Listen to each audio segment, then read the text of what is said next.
Le chef supérieur Babadjou, Sa Majesté Kafo Sambankeng Langevin, dans un communiqué, informe tous les pasteurs des églises de réveil, basés dans son groupement, qu'ils sont conviés à une importante réunion qui aura lieu le 13 janvier 2025 dans la salle des actes de la chefferie.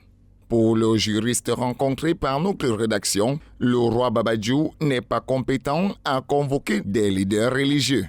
Les chefs traditionnels n'ont pas compétence à interpeller justement les hommes d'église. D'accord ? On peut bien voir qu'ils peuvent être garants dans une large mesure de l'ordre public dans leur territoire. Mais je vous ai dit, c'est de manière très, très minuscule. Seul le chef de l'État est habilité à donner une autorisation pour une église. C'est vrai que dans le système camerounais, on voit une panoplie des églises qui fonctionnent sans autorisation. Cependant, je dois dire que la compétence n'est pas dévouée justement aux chefs traditionnels. Du côté des autorités traditionnelles rencontrées, le chef supérieur de Babadjou veut juste anticiper un travail qui va être demandé. Il s'agit d'un chef de premier degré, appelé le roi par ailleurs, dont il est sous la tutelle directe du MINAT. Et son patron direct, ça veut dire le MINAT, a déjà obtenu des instructions dont il est de bon ton pour lui qu'avant qu'on ne sévisse dans tout le Cameroun, que lui, il est déjà circonscrit ce qui se passe chez lui. Ça veut dire que quand les équipes du MINAT vont descendre, il pourra au moins dire que sur les 18 églises existantes chez moi, il n'y a que 2 ou 4 qui ont les documents officiels. Les autres que voilà. En fait, il est dans son rôle de vouloir y faire identifier les églises qui sont en règle ou qui ne le seraient pas.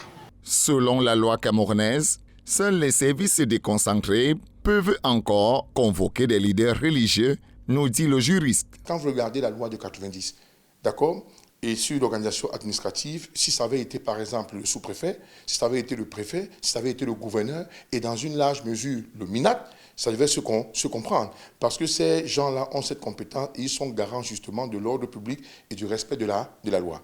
Quand vous regardez par exemple le décret de 1977-245, je crois que c'est du 15 juillet 1977, les compétences justement sont dévouées justement aux autorités administratives. C'est un sujet hautement sensible, la gestion des églises dans un pays.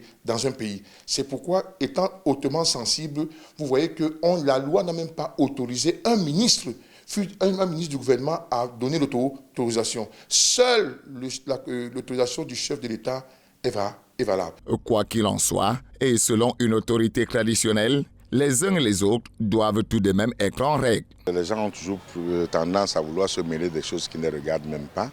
Donc le roi Babadjou s'est agressé aux églises et maintenant c'est plutôt les populations qui sont en train de faire le tollé. C'est comme à toute fois qu'il y a quelque chose, ceux qui interviennent même ne comprennent même pas de quoi il s'agit. Le roi n'a pas demandé aux églises de partir, il leur a demandé de se rapprocher de lui pour qu'ils sachent avant l'arrivée du MINAT, et c'est son rôle, qu'ils sachent pour qu'ils puissent faire un résumé succinct au MINAT.